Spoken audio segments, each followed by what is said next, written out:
બનાસકાંઠા વાવ થરાદ જિલ્લાના ભાભર શહેરમાં પેટ્રોલ અને ડીઝલની અછતને કારણે વાહન ચાલકોમાં ભારે ગભરાટ જોવા મળી રહ્યો છે. રાત્રિના સમયે પણ પેટ્રોલ પંપ પર લાંબી કતારો લાગી રહી છે, જે પરિસ્થિતિની ગંભીરતા દર્શાવે છે. શહેરના 2 થી 3 પેટ્રોલ પંપ પર જથ્થો ખૂટી જતા તેમને તાત્કાલિક બંધ કરવાની ફરજ પડી હતી, જેના કારણે બાકી રહેલા પંપ પર વધુ દબાણ વધી ગયું છે. લોકો પોતાના વાહનોમાં પેટ્રોલ ડીઝલ ફૂલ કરાવી રહ્યા છે, તો સાથે જ મોટા બેરલ અને કેનમાં પણ ઇંધણનો સંગ્રહ કરી રહ્યા છે. સ્થાનિક સ્તરે ઇંધણની અછતના કારણે રોજિંદા જીવન પર અસર જોવા મળી રહી છે. પરિવહન સેવા, ખેતી અને નાના વ્યવસાય સાથે જોડાયેલા લોકો માટે પરિસ્થિતિ વધુ મુશ્કેલ બની રહી છે. અધિકારીઓ દ્વારા લોકોને અપીલ કરવામાં આવી રહી છે કે તેઓ ગભરાટમાં આવીને વધુ ઇંધણનો સંગ્રહ ન કરે, કારણ કે આથી સમસ્યા વધુ ગંભીર બની શકે છે. જો કે હાલની સ્થિતિને જોતા લોકોમાં ભય અને અનિશ્ચિતતા યથાવત છે, અને પેટ્રોલ ડીઝલની ઉપલબ્ધતા સામાન્ય થાય ત્યાં સુધી આવી પરિસ્થિતિ ચાલુ રહે તેવી શક્યતા વ્યક્ત કરવામાં આવી રહી છે.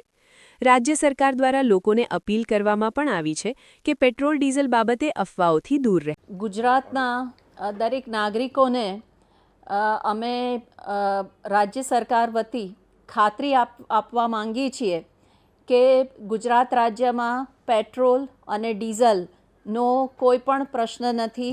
બધા જ પેટ્રોલ પંપ ઉપર પૂરતો જથ્થો ઉપલબ્ધ છે, તેમજ આપણી પાસે પૂરતો બફર સ્ટોક પણ ઉપલબ્ધ છે.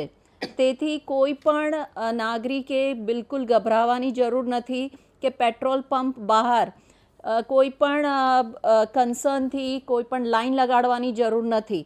જ્યારે પણ પેટ્રોલ ડીઝલનો જેટલો જથ્થો જોઈએ એ પૂરતા પ્રમાણમાં ઉપલબ્ધ છે. તમામ નાગરિકોને વિનંતી છે કે કોઈ બી પ્રકારની પેટ્રોલ ડીઝલને લઈને સોશિયલ મીડિયા હોય કે વોટ્સએપના માધ્યમથી કે કોઈ બી ઓફિશિયલ જાણકારી વગર કોઈ બી પ્રકારની આ અફવાઓમાં આવીને ભાગદોડ કરવાની કોઈ બી પ્રકારની જરૂરિયાત નથી.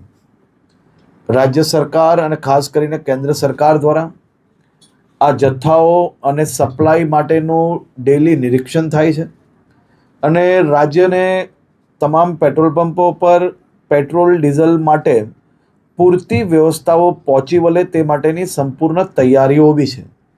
મારી રાજ્યના સૌ નાગરિકોને 2 હાથ જોડીને વિનંતી છે કે આ પ્રકારની વાતો કોઈનો બી વોટ્સએપ મેસેજ આવ્યો હોય અને સીધું જ આપણે બીજા લોકોને ફોરવર્ડ કરીએ.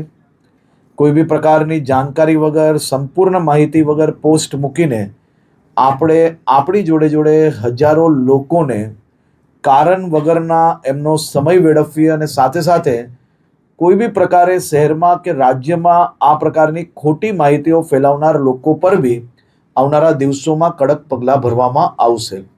ખાસ કરીને વિનંતી છે કે કોઈ ચિંતા કરવાની આવશ્યકતા નથી. પેટ્રોલ ડીઝલ સંપૂર્ણપણે બધા જ પેટ્રોલ પંપ પર મળી રહે તે માટેની વ્યવસ્થાઓને ખાસ કરીને મુખ્યમંત્રી શ્રી બી દર 2 દિવસે એનું રિવ્યૂ લઈ રહ્યા છે, અને ભારત સરકારમાંથી બી તમામ મંત્રાલયો આ બધા જ વિષયોમાં રેગ્યુલર રિવ્યૂ એમનું લઈ રહ્યા છે. આભાર.